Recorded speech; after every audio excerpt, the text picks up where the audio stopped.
Okay, so I thought I'd do a little video for drummers just starting out, just very beginner, just got your first kit and you want to know what to do, some of the things I do. One thing in particular, I'm going to talk about the Rimshot. What is the Rimshot? Well, this is the result of a Rimshot right there, all chewed up right there. All my sticks end up looking like that, and it is exactly as the name implies, is doing a Rimshot. Well, why do a Rimshot? Well, when you're playing rock drums, which is what I do, it just helps to give a little more snap, a little more pop to the snare drum. I don't consciously remember ever sitting there and saying I got to do rim shots. It's just something that has evolved in my playing, and I've always done it. I don't think I hit a rim shot every single time I hit the snare drum, but pretty damn close to it. So that kind of gets into setting up the snare drum for a rim shot. If you notice, the snare drum's not completely flat. A lot of guys have them flat. A lot of the old jazz drummers used to have them tilted actually the opposite way, you know, and they played, you know, with the traditional grip. And so mine's got a little slight angle to it. That's just the way it works for me. Some drummers, like the guy from Iron Maiden, he's got his tilted up pretty aggressively. Makes it pretty easier to get around the toms that way. For the purpose of the way I hit the snare drum, I like to keep it not quite flat, but this kind of an angle. So to do a rim shot, it's much like shooting a rail shot in a game of pool. You know, when you've got your object ball tugged up against the rail, and you got to hit it and run it down the rail into the pocket. You kind of have to hit the side rail and the ball at the same time in order to get it to go straight down the rail. That's kind of the idea behind a rim shot.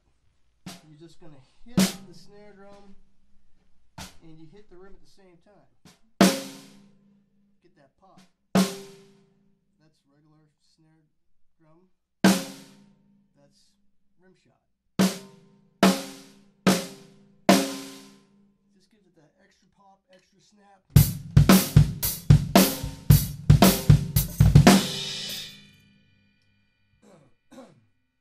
Really helps the snare drum have presence in a live situation. If you're playing metal, hard rock, and you want that snare drum to really crack through, no matter what kind of snare drum, could be a piccolo, could be a big marching snare drum, the Rimshot is your friend. So that's it, basically.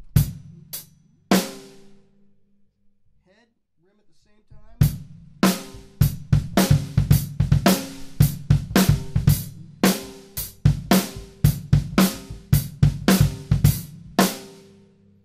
Unfortunately, it gets a little expensive because you end up chewing up your drumsticks right in the middle here. If you notice, my cymbals hits aren't nearly as prominent as my snare drum hits. Talking about cymbal hits, you know, cymbals are expensive. My good friends at Simtech hooked me up with some nice cymbals. I played crap cymbals for a long time when I first started out. Whatever you can get your hands on, you know, that's just the way it goes. So I respect the cymbal. Yeah, it's really cool to look like you're smashing the crap out of them and stuff, but it's expensive and it's not really necessary. You don't have to look like you're swinging a cat to get the most out of your cymbals. So that's another thing I don't consciously do or don't do, but when I hit my cymbals, I hit my cymbals. I don't have to smash the beans out of them.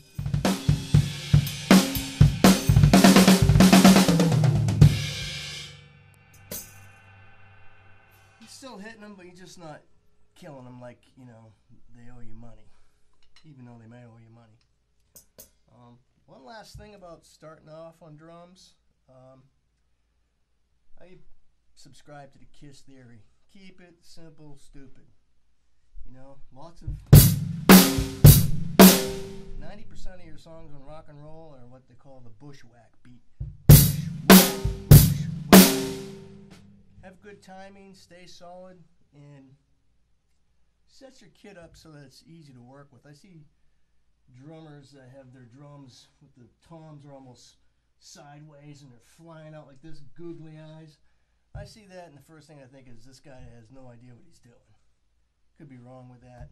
I mean, some guys have their drums set up pretty aggressively tilted toward you, but you're not going to get as much power out of them when you hit them as if they're flatter. Now mine aren't completely flat.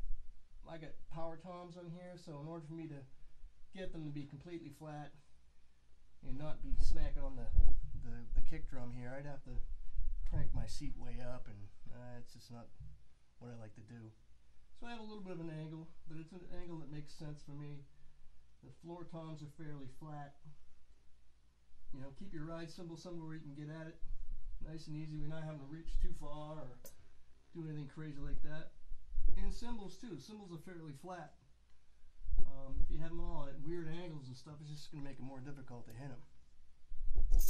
And last but least, and most guys don't do what I do, is the hi-hat. Notice how high the hi-hat is. Doesn't make it any easier to play. It's just something I've always done. I've never been a fan of having the hi-hat real low down here. It just doesn't work for me. I like having it out of the way so I can get those Rimshots cranking, and that's it. So I hope this is helpful. Practice your Rimshots. You'll know if you're doing it right. You'll hear the volume. You'll start seeing your sticks getting chewed up. It doesn't really hurt the rim. If you have a good quality snare drum with serious hoops on it, you're not going to do much to the hoop. Let's hope not. I haven't done a whole lot of damage to them, but certainly makes a difference in the sound of your snare, getting your snare to crack through, and you know, maybe it'll make that difference between you and some other dude trying to get a gig when your snare drum's really cracking. All right, rock on.